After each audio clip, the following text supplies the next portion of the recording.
Bonjour à toutes et à tous, c'est Quentin de la chaîne Ciné Caviar, j'espère que vous allez bien en ce lundi 8 mars et que vous avez profité de votre week-end. On se retrouve pour une nouvelle émission de La Pause, votre magazine d'actu ciné, et aujourd'hui on va parler de rêves américains, de sorcellerie, de pétitions et de retraite. C'est parti.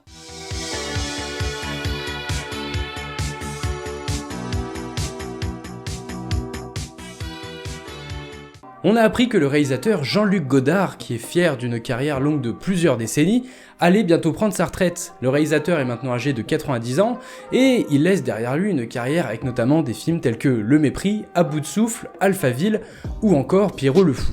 Le réalisateur a le droit à un petit peu de repos, c'est vrai que vu la carrière énorme qu'il a eue, il a le droit de tirer sa révérence. Avant de se retirer du cinéma, il ne lui reste plus que 2 projets à concrétiser. Le premier est intitulé Funny Wars, et le second est un projet qui est actuellement en cours d'écriture et qui devrait sortir directement sur Arte.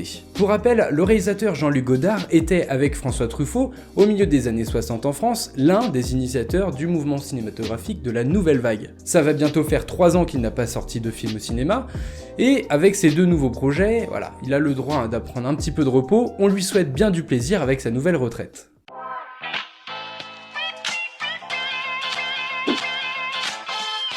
La seconde news du jour concerne un des sorciers les plus célèbres de tous les temps, Harry Potter. Nous avons appris que le sorcier allait peut-être je dis bien, être de retour au cinéma pour une suite au film Les Reliques de la Mort avec la pièce de théâtre Harry Potter et l'Enfant Maudit. Je vous l'ai déjà dit, Harry Potter est une des licences phares à Warner Bros, une des franchises qui est les plus lucratives et pour lesquelles les fans sont encore très présents plus de 10 ans après le dernier opus. Et là, Warner Bros a l'idée de mettre au cinéma le projet des Enfants Maudits, l'adaptation de la pièce de théâtre qui était sortie en 2016. Alors, cette pièce de théâtre, si vous ne l'avez pas lue, raconte les événements qui se déroulent 19 ans après les Reliques de la Mort. Donc on a un Harry Potter, Hermione et Ron qui sont de retour, bien plus vieux vu que Harry Potter est âgé de 37 ans, Hermione est ministre de la magie, enfin bref, 2 belles évolutions pour nos personnages. Et là, la grande question qu'on a le droit de se poser, c'est est-ce que s'ils mettent un film en projet, est-ce que les acteurs seront de retour ? Pour le moment, rien n'est sûr, puisque on sait que Daniel Radcliffe, l'interprète d'Harry Potter, souhaitait se retirer de cette franchise et avoir sa propre carrière solo au cinéma, et totalement se détacher de l'image du petit sorcier.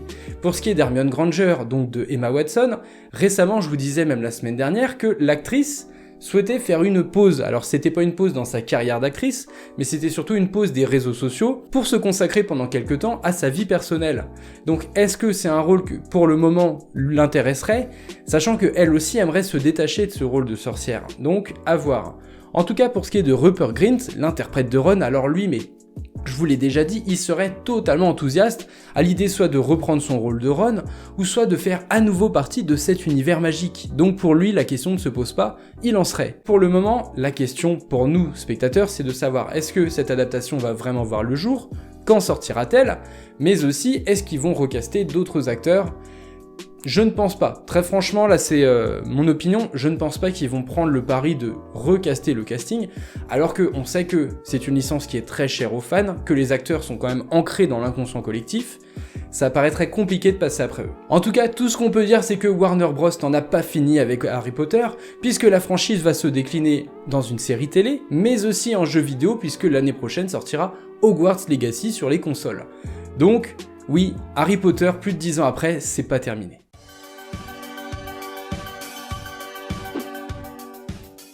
On a appris que l'acteur Reg Jean Page, oui l'acteur qui est partout en ce moment puisqu'il a cartonné dans la série Bridgerton, allait jouer dans un film pour Netflix, l'un des films les plus chers de la plateforme. On a appris que le film The Gray Man allait être réalisé par les frères Russo, qui sont des habitués des grosses productions hollywoodiennes, puisque c'est à eux que l'on doit les derniers Avengers, ou bientôt Cherry avec notamment Tom Holland. The Gray Man qui sera réalisé pour Netflix va avoir un budget qui est faramineux, 200 millions de dollars. Alors pour vous donner une idée, 200 millions de dollars, parce que c'est vrai que c'est un chiffre énorme, mais à titre de comparaison, Avatar en 2009, vous voyez la proportion du blockbuster, avait coûté 237 millions de dollars à produire. Donc là, 200 millions pour un film Netflix, oui, on met le paquet. Et encore, je ne vous ai pas parlé du casting. Un casting qui envoie du lourd, on aura Ryan Gosling, Chris Evans, Ana de Armas, ou encore Billy Bob Thornton. pour ne citer que, puisqu'on en aura encore d'autres. On a Wagner Moura, l'interprète de Narcos, de Pablo Escobar. Pour le moment, nous n'avons pas de date de sortie pour The Gray Man, un projet qui s'ajoute à la longue liste de films que nous attendons sur la plateforme Netflix, avec encore une fois un très beau casting. Ça promet du lourd, on a hâte, on verra tout ça très prochainement.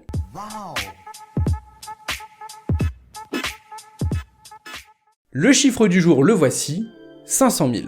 Alors non, ce chiffre ce n'est pas le nombre de kilomètres accumulés par la voiture de Tonton René, mais c'est le nombre de signatures engrangées par une pétition de fans pour Johnny Depp. Vous êtes en droit de vous dire mais pourquoi en fait-on une pétition pour Johnny Depp? Tout simplement parce que des fans souhaiteraient voir le retour de Johnny Depp dans la franchise Pirates des Caraïbes.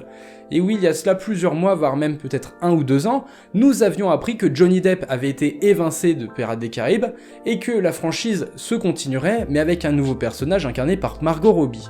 Sauf que les fans, ils l'entendent pas de cette oreille, et eux, ils veulent le retour de Jack Sparrow, le personnage culte de la franchise. Alors très honnêtement, c'est un personnage qui, je trouve, s'essoufflait énormément avec les 2 derniers films, mais c'est vrai que c'est un personnage iconique de la saga. Donc c'est vrai que faire un Pirates des Caraïbes sans Jack Sparrow, c'est comme faire une fondue sans fromage.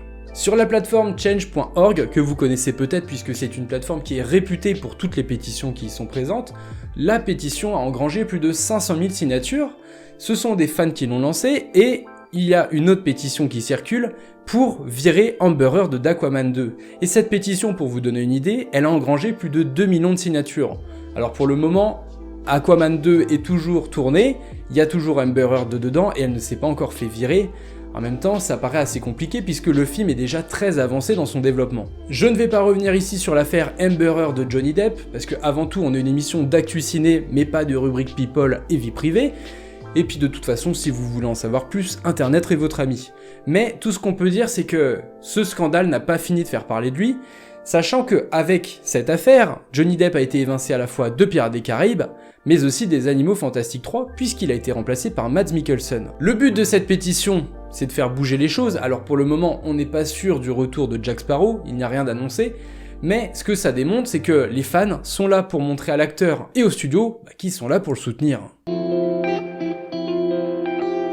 Ce soir, je vous propose le drame American Beauty sur Netflix. Ce film de Sam Mendes, le réalisateur de Skyfall ou plus récemment de 1917, a été récompensé de l'Oscar du meilleur film en 2000, et je dois vous dire que pour moi, la première fois que je l'ai vu, ce fut un sacré coup de pied au derrière. Ce film raconte l'histoire de Lester, un américain d'une quarantaine d'années, qui est typiquement le synonyme de l'américain moyen qui a réussi. Il vit dans une petite banlieue paradisiaque aux États-Unis, sa vie est très bien mené, il a son train-train quotidien et tout semble lui sourire. Sauf que la crise de la quarantaine arrive et il veut tout envoyer valser. Et s'affranchir des codes établis par la société américaine. Alors, c'est un film qui, comme ça, quand je vous le présente, ça paraît assez étrange de se dire mais de quoi va réellement parler ce film? Tout simplement, et ça, dès le début du film, le constat est levé, dans 1 an, ce personnage à qui tout semble réussir va mourir. Au casting de ce American Beauty, on retrouve l'acteur Kevin Spacey, un acteur qui depuis a été blacklisté d'Hollywood, mais pour ce film je me permets quand même de mettre en avant sa prestation, qui est très qualitative. D'ailleurs il remporta non pas moins que l'Oscar du meilleur acteur en 2000, pour un film qui remporta aussi des Oscars très prestigieux puisqu'il a eu l'Oscar du meilleur réalisateur et du meilleur scénario original.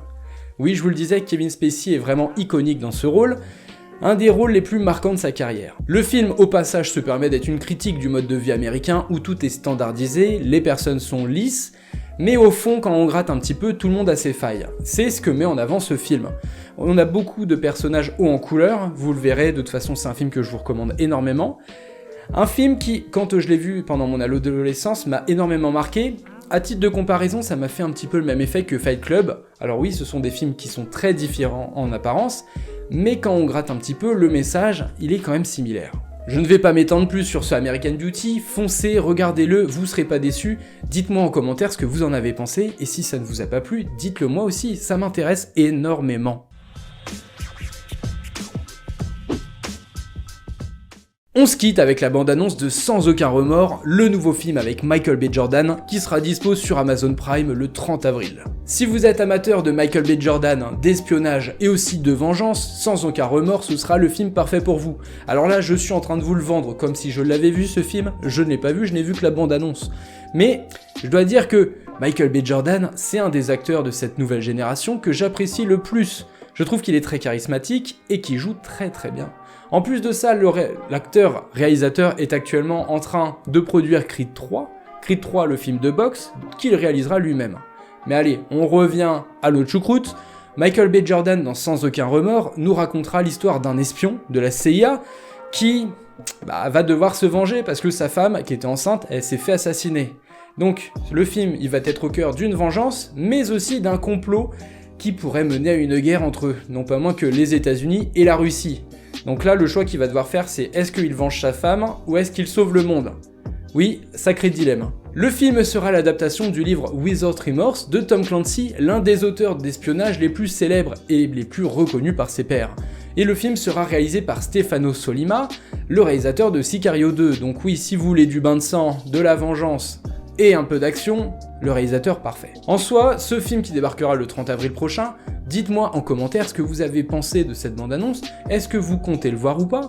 Ça m'intéresse. Et voilà, l'émission du jour est terminée, j'espère que ça vous a plu. On démarre la semaine de la plus belle des manières, c'est-à-dire en votre compagnie, ça me fait très plaisir, et je vous souhaite une agréable journée. On se retrouvera mercredi en forme, bonne humeur, et puis profitez, là il y a du soleil dehors, il fait un peu frisquet, ça nous apporte de la vitamine D, bref, du bonheur. Bonne journée, ciao ciao. See you next time.